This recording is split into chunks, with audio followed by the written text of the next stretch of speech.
ಸುಮ್ಮನೆ ಅಲ್ಲ ತಡಿಯೋಣ ಒಂದು ಸೆಕೆಂಡ್. ಕೈ ಹೌದಲ್ವ? ಹೌದು ಕವಿತಾ ನೋಡ್ತಾರೆ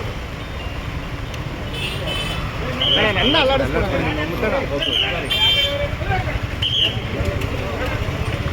ಅಣ್ಣ ನನ್ನ ಸ್ವಲ್ಪ ಈ ಕಡೆ ಬನ್ನಿ ಅಣ್ಣ. ಒಂದೊಂದೇ ಹಿಡ್ಕೊಬೋದು.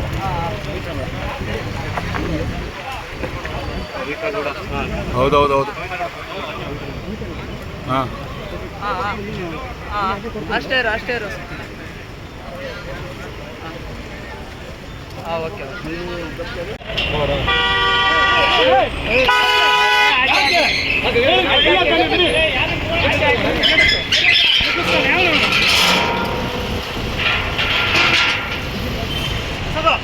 ವಿಜಲ್ ಅದಾದ್ಮೇಲೆ